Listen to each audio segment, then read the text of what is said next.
కరీంనగర్లో ప్రశాంత వాతావరణాన్ని బీజేపీ బీఆర్ఎస్ నేతలు చెడగొడుతున్నారని సుడా చైర్మన్ నరేందర్ రెడ్డి విమర్శించారు. అడ్డగోలుగా తిట్టుకొని దాడులు చేసుకుంటున్నారని మండిపడ్డారు.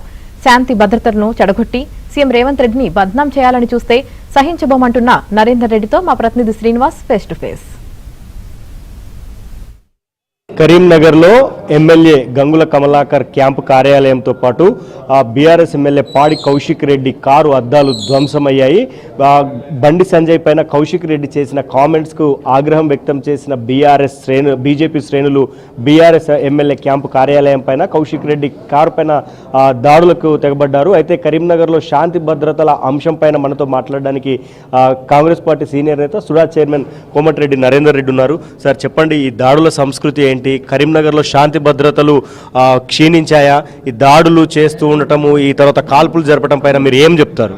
ఇప్పుడు ఒక రాబరీకి సంబంధించిన ఒక సంఘటన జరిగింది. దాని మీద పోలీసులు పెద్ద ఎత్తున మా ఇక్కడి సిపి గారు కాదు, రాష్ట్ర ప్రభుత్వం ఖచ్చితంగా దీన్ని ఛేదించడానికి త్వరితగతిన నిందితులను పట్టుకోవడానికి వ్యూహాత్మకంగా పోతా ఉన్నది. ఖచ్చితంగా వాళ్ళు దొరకబడతాం. ఇది నిరంతర ప్రక్రియ.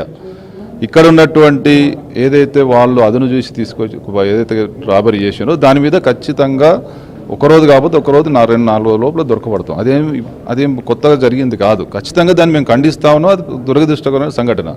కానీ దీన్ని ఒక బాధ్యతగా ఉన్నటువంటి పదవులు ఉన్నవాళ్ళు కేటీ రామారావు వచ్చి దాని మీద మాట్లాడి ఏమైనా విలువైన సూచనలు చేయాలి. కానీ ఇష్టం లేని వ్యక్తిగత దూషణలకు పాల్పడతారు మా ముఖ్యమంత్రి గారి మీద, ఈ ప్రభుత్వం మీద.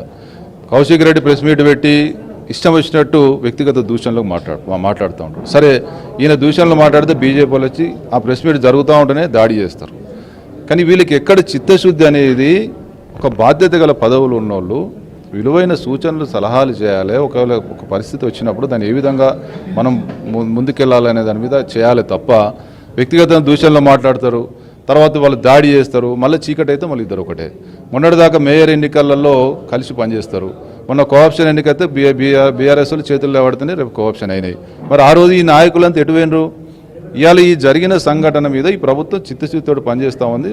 ఈ ప్రభుత్వం సీరియస్గా మరి వాళ్ళని పట్టుకోవడానికి ఒక వ్యూహాత్మకంగా ముందుకెళ్తా ఉన్నది. సో మొత్తంగా కరీంనగర్లో శాంతి భద్రతలు అదుపులోనే ఉన్నాయని, బీజేపీ బీఆర్ఎస్ చేస్తున్న డ్రామాలను ప్రజలు గమనిస్తున్నారని సుడా చైర్మన్ కోమటిరెడ్డి నరేందర్ రెడ్డి చెప్తున్నారు. బీజేపీ బీఆర్ఎస్ చేస్తున్న డ్రామాల మరోసారి చేస్తే ఊరుకునే లేదని ఆయన హెచ్చరిస్తున్నారు. వీడియో జర్నలిస్ట్ సంపత్తో శ్రీనివాస్, ఏబిఎన్ ఆంధ్రజ్యోతి, కరీంనగర్.